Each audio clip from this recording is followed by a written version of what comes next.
Espaço Empreender, a voz de quem contribui com o desenvolvimento de nossa cidade. Emprego, oportunidades, negócios e um pouco da história de nossos empreendedores. Espaço Empreender, aqui na Tirol FM. Muito bom dia, começa agora mais um Espaço Empreender. O programa da Tirol FM destinado a todas as pessoas que fazem a diferença em Teutônia e região. Hoje recebemos Raquel Brackman, diretora da APAI Teutônia. Bem-vinda, Raquel, tudo bem? Tudo bom, bom dia, Bruna, bom dia, ouvintes. Raquel, começa te apresentando pra gente, me conta um pouquinho da tua infância e de onde você é. Então, Bruna, eu sou a Raquel, como você já me apresentou. Sempre morei na Linha Clara, muitos e muitos anos, sou natural de Teutônia. Fazem poucos anos que eu me mudei para cá, hoje moro no bairro Lesgut, mas até então eu sempre morei na comunidade do interior da Linha Clara, a qual eu tenho muito carinho, gosto muito e eu sempre brinco e falo para os meus pais e para as pessoas que me conhecem que chega finais de semana eu preciso voltar para a Linha Clara, até para renovar minhas energias, né? É o lugar que eu cresci, é o lugar que eu aprendi muita coisa e eu acho que é o lugar onde se caracterizou a Raquel, né? Eu sempre digo que a gente precisa cultivar essas raízes da gente e a gente precisa saber de onde a gente veio, porque aí a gente se identifica enquanto pessoa, né? Então a Linha Clara teve uma influência muito grande até hoje ainda sobre a Raquel Brackman. A volta para a Linha Clara nos finais de semana também é uma forma de voltar no passado e relembrar brincadeiras, momentos importantes? Com certeza, né? Eu sempre digo, gosto muito de voltar para lá, eu tenho uma ligação muito forte com o interior, né? Gosto, meus pais são agricultores, então poder ir para lá, ter um pátio enorme, né? Estar no meio de bichos e estar no interior sempre foi uma coisa que eu gostei muito. Então poder voltar todos os finais de semana para lá, gostaria muito de talvez um dia, quem sabe, poder morar lá de novo, né? Hoje, querendo ou não, os caminhos acabam trazendo a gente para cá pela escolha da carreira, enfim, né? E isso tudo facilitou a minha vida vindo morar mais próximo do meu emprego. Mas adoro e gosto muito da Linha Clara, das pessoas de lá. Tenho muitas amizades lá, com as quais eu cultivo e me encontro até hoje. Apresenta a tua família, que o pessoal já deve estar fazendo uma relação em casa. A minha mãe, então, é a Liane Brackman, meu pai é o Nestor Brackman. E eu tenho uma irmã, que é a Renate Brackman. Meu esposo é o Felipe Flá, ele não é natural de Teutônia, ele é de fora, ele é de Carlos Barbosa, mas também hoje é teutoniense, né? Nós, que nem eu disse antes, a gente mora hoje já há mais de 3 anos no bairro Lesgut. E tem um pequeno. Isso, e temos um filho, é verdade, o qual a gente não pode esquecer. O Rafael, que tem 9 meses e que é hoje algo muito importante na nossa vida, né? Como eu te dizia antes nos bastidores, né? Ser mãe, eu acho que transformou muito a minha vida. É ver a vida com outros olhos, né? É um amor que às vezes cansa, sim, mas é um amor inexplicável. É um amor que cresce a cada dia. Agora você tá do outro lado, tendo que ver o filhinho indo pra escolinha, enquanto que você precisa ficar do lado de fora, né? É verdade, isso. Como a gente vinha conversando, eu também sou professora, hoje ocupo o cargo de direção, mas também já fui professora e hoje estar passando por esta fase onde meu filho está fazendo adaptação numa creche, né? É tudo muito delicado, né? Mexe com muitos sentimentos da gente, mas eu sei também o quanto isso é importante para o desenvolvimento dele. Também teve uma fase muito importante dele, enquanto que eu ainda não tinha a vaga da creche, onde ele ficou com cuidadores, e isso também foi importante, que a gente criou laços bem importantes com a Marli e o Jandir, que são pessoas para nós hoje que eu e meu marido, a gente coloca, são da família, que cuidaram do nosso filho na época em que então, nós voltamos a trabalhar. Então, acho que também é importante citá-los. Com certeza. Bom, vamos voltar um pouquinho lá para o passado. Você estudou sempre na Linha Clara? Como é que foi essa fase dos estudos? Isso, na época ainda a gente falava em séries e não anos, então até a 6ª série eu estudei na Escola Dom Pedro da Linha Clara. E é uma escola muito seriada, onde eu tenho ótimas lembranças, né? Não só lembranças dos momentos vividos, das brincadeiras, dos colegas, mas também dos professores da época. E até hoje passar por lá, ver a escola, ver que ela ainda existe, mexe muito comigo e me deixa muito feliz. Tenho muitas lembranças de lá, muitas lembranças boas. Tem amizades que ficaram até hoje, inclusive não só de colegas da época, mas de professores. E sem dúvida, a Dom Pedro ajudou a construir a Raquel, a fazer parte de quem é a Raquel, né? Talvez a Raquel não seria quem é sem a passagem da Dom Pedro, né? E com certeza a escolha da pedagogia na minha vida iniciou na Dom Pedro. Por eu ter grandes referências de ótimos professores daquela escola, tenho lembranças muito boas de lá, e foram essas lembranças que se tornaram decisivas na escolha da minha carreira. A Raquel, quando formada no ensino médio, estava decidida pela pedagogia. Sim, logo, já no ensino médio eu já pensava em pedagogia. E era uma coisa que eu lembro, desde criança eu já brincava de dar aula, brincava de ser professora, e eu acho que foi uma coisa, nunca tive outra escolha, sempre foi a única e realmente foi o que se concretizou. E com certeza foi uma escolha que veio comigo da linha clara, né? E depois, então, quando eu até a 6ª série eu fiz na Dom Pedro, e depois fui para o Gomes Freire, onde também tenho ótimas lembranças. Foram bons anos onde também eu construí muitas amizades, e depois de lá, então, foi que aconteceu a escolha da pedagogia, e eu então cursei a pedagogia e me formei na Univates. E o primeiro emprego? O meu primeiro emprego foi na PAI. Eu ainda estava cursando pedagogia quando eu então fui chamada para uma entrevista na PAI. Lembro que na época fui com muito receio, né? Não conhecia muito sobre a entidade. Eu sabia que era uma entidade que atendia pessoas com deficiência, mas não sabia da amplitude do que a PAI fazia, né? Então eu sempre digo, tanto que no primeiro dia que eu fui para conversar, que eu fiz a entrevista, eu saí de lá pensando que aquilo não era para mim. Saí da PAI, e aí eu comecei no dia 1º de agosto de 2011, e nesse dia eu fui decidida para a PAI dizendo que eu não ia trabalhar na PAI. E aí eu lembro que eu cheguei lá, e aí me apresentaram a turma, e eu comecei a dar aula, e é o emprego que eu estou até hoje, né? Estou há mais de 10 anos na PAI, sou muito feliz e realizada, agradeço muito pela oportunidade de ter conhecido a PAI, onde hoje eu me realizo e me completo, né? Então, só tenho a agradecer que um dia a PAI tenha cruzado o meu caminho, né? Nunca na pedagogia eu havia pensado em a PAI, por desconhecer, né? Não por nenhum outro motivo, mas por desconhecer, né? Então, no dia que me ligaram para fazer uma entrevista, eu fui lá conhecer e comecei a dar aula e me apaixonei muito, e como a gente fala, a gente fica apaixonado pela PAI, né?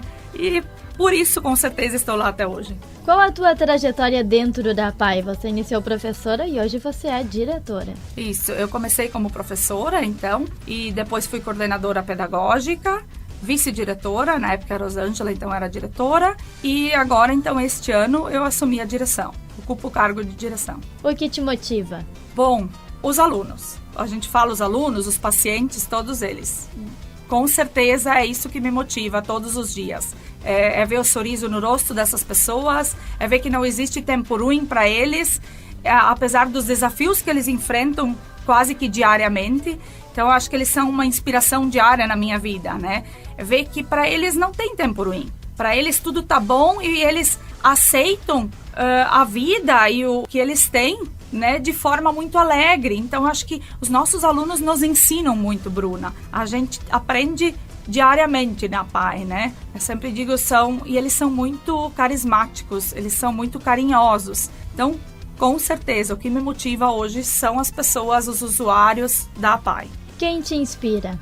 Com certeza são meus pais, Bruna, que sempre nos incentivaram muito a estudar, a seguir uma carreira, e até hoje, né, são o nosso porto seguro, Bruna. Eu sempre digo, a gente tem algum problema, acontece alguma coisa não tão boa na nossa vida, é a eles que a gente recorre. E eu falo tanto para mim como também para minha irmã, né? E voltar para a linha clara, voltar para casa deles sempre é um porto seguro. Por isso que eu acho que eu gosto tanto de poder, finais de semana, pegar minhas coisas, meu filho, meu marido, e poder ir para a linha clara, passar lá o sábado, o domingo, porque é um lugar onde me passa segurança, me renova energias e, como tu disse, é um porto seguro, né? É uma referência hoje.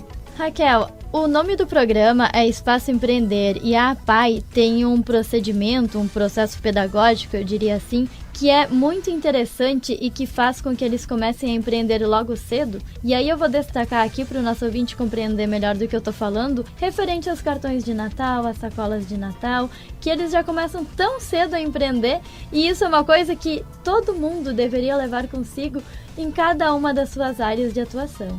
Com certeza, Bruna. Isso mesmo, como você colocaste, então, nós temos os alunos, que são nossos alunos maiores, acima de 15 anos, que fazem parte das turmas que a gente chama as turmas de oficina, que seria com o objetivo de prepará-los para o mercado de trabalho. Não que todos esses alunos vão para o mercado de trabalho, mas a gente faz um trabalho diferenciado, onde eles, então, trabalham em cima do artesanato, que a gente, então, comercializa na comunidade teutoniense ou comunidades vizinhas, e é um trabalho muito gratificante, porque é um trabalho onde eles se destacam, né? Onde a gente pode mostrar a potencialidade desses alunos, mostrar o quanto eles são capazes e mostrar o que eles fazem de bonito. Então agora é uma época que eu sempre digo fantástica que vem, que é o Natal, é uma época que eu gosto muito e é uma época que eles produzem coisas muito lindas. Quem acompanha o Facebook da APAI vai poder ver que a gente está produzindo diversos produtos para essa época, para enfeitar a casa, o espaço do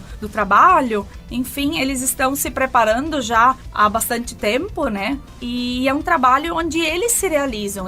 Para eles também é gratificante ver que eles produzem esse artesanato que é tão bonito e que a comunidade vem lá e elogia eles e compra esse artesanato. E todos esses produtos que a gente comercializa das turmas da oficina, esses produtos então agora, dessa época de Natal, a gente não só produz produtos de Natal, mas ao longo do ano a gente confecciona produtos de artesanato com os nossos alunos. Esses produtos são comercializados e todo esse recurso, de novo, é destinado para materiais para essas oficinas. Então são comprados tintas, pincéis, todos os materiais que eles usam para produzir esses materiais. Todo esse processo também é conversado e ensinado com eles, porque eu fico imaginando também a cabecinha deles pensando em novas ideias, né? Aquele espírito empreendedor. Com certeza, e eles contribuem, né? Eles contribuem com ideias, com combinações de cores. Isso é importante para o crescimento desses alunos. Eles poder participar de toda essa confecção e principalmente aqueles alunos que a gente prepara para o mercado de trabalho, para eles terem uma ideia de como é no momento que eles saem da APAI e vão para uma empresa, né? Então esse processo de produzir esse artesanato, de saber que a gente tem um compromisso no momento que a gente firma com alguém, ó, nós prometemos a venda de 20 cartões de Natal, eles sabem que eles precisam confeccionar esses 20 cartões, que eles têm um compromisso com essa pessoa. Isso tudo faz parte do preparo para o mercado de trabalho. Qual o desafio como diretora da APAI? Acho que são desafios diários, né, Bruna? Todos os dias, querendo ou não, a gente encontra algum desafio, né? Eu já estava na vice-direção, mas ocupar hoje o cargo de direção é diferente. Então, sim, o meu maior desafio, eu sempre digo, poder cada vez mais incluir essas pessoas, né? A gente ainda, querendo ou não, vive numa comunidade, isso é cultural, isso vem de muitos e muitos anos, né? Décadas, onde a pessoa com deficiência ainda é excluída, né? Não existe a inclusão total ainda, porque se existisse a inclusão total, a gente não precisaria estar falando de inclusão, né? Então, hoje, quando eu falo de inclusão, eu falo de um todo, né? Na sociedade, no espaço escolar. Hoje, graças a Deus, a gente tem um município e uma administração muito boa que pega junto com a APAI e que a gente faz um trabalho muito bacana de inclusão nas escolas. Então, eu acho que esse é o desafio diário, né? Lutar pelos direitos dessas pessoas. Porque a partir do momento que a gente ainda fala em lutar pelos direitos dessas pessoas, é porque não existe exclusão. Se a gente não precisasse tocar nesse assunto, então eu acredito que não haveria mais, essa questão não estaria mais, né, tão aparente, né, tão evidente. Raquel, agradecendo a tua presença no programa hoje, eu deixo um espaço para as tuas considerações finais, para você mandar um abraço para toda a equipe da APAI, mas eu gostaria também que você deixasse um recado para quem está nos ouvindo em casa, tanto para a comunidade, quanto para quem pensa em empreender. Compartilha com a gente um pouquinho daquilo que vocês ensinam na APAI. Certo, eu quero mandar um abraço então para minha família, que sempre me apoiou, tanto meu esposo como meus pais, que sempre me apoiaram, e principalmente nesse momento agora de direção, onde, querendo ou não, exige um pouco mais de mim, então eu agradeço as pessoas que sempre me apoiaram. Agradeço muito a equipe da APAE, a diretoria da APAE, que é toda voluntária, que acreditou em mim para ocupar esse momento da direção. Então, agradeço a eles que confiaram em mim e deixam eu colocar em prática as minhas ideias. E agradeço muito a equipe da APAE, que sempre pega junto, né, Bruna? Eu sempre digo, é uma equipe maravilhosa que veste a camiseta. É uma equipe, e se a gente não tem uma equipe como a da APAE, a gente não realiza os drive-thrus, a gente não realiza os eventos que a APAE faz. Então, tenho a agradecer a muitas pessoas que me rodeiam. Sou muito grata por pessoas muito maravilhosas que fazem parte da minha vida. E deixo um recado, né? As pessoas que puderem vir visitar a APAE, acho que a APAE nos ensina muito. As pessoas, os usuários da APAE nos ensinam muito. Então, quem puder vir conhecer o trabalho, claro que ainda a gente toma todos os cuidados por causa do Covid, então a gente pede para que liguem, agendem um horário para conhecer o nosso trabalho. Acho que a partir do momento que a gente passa por uma APAE, passa por essas pessoas, a gente tem outro olhar para as pequenas coisas do nosso dia a dia, que às vezes a gente tem o hábito de reclamar, o hábito de se queixar, né? A gente enxerga todos os dias dos nossos usuários as dificuldades que eles passam, não só por causa do diagnóstico, mas por causa ainda da exclusão e que nem eu te disse antes, não tem tempo ruim para eles, né? Então, eu acho que a mensagem que eu deixo é essa. Quem puder, venha conhecer a APAE, venha conhecer o trabalho que a gente realiza, porque eles têm muito a nos ensinar. Raquel, muito obrigada, bom final de semana. Esse foi o Espaço Empreender de hoje com Raquel Brackman, diretora da APAE Teutônia. Para você, um ótimo final de semana e até o próximo programa. Esse foi mais um Espaço Empreender, valorizando quem faz o dia a dia da nossa comunidade. Espaço Empreender retorna no próximo sábado, aqui na Tirol FM, a mais do Vale.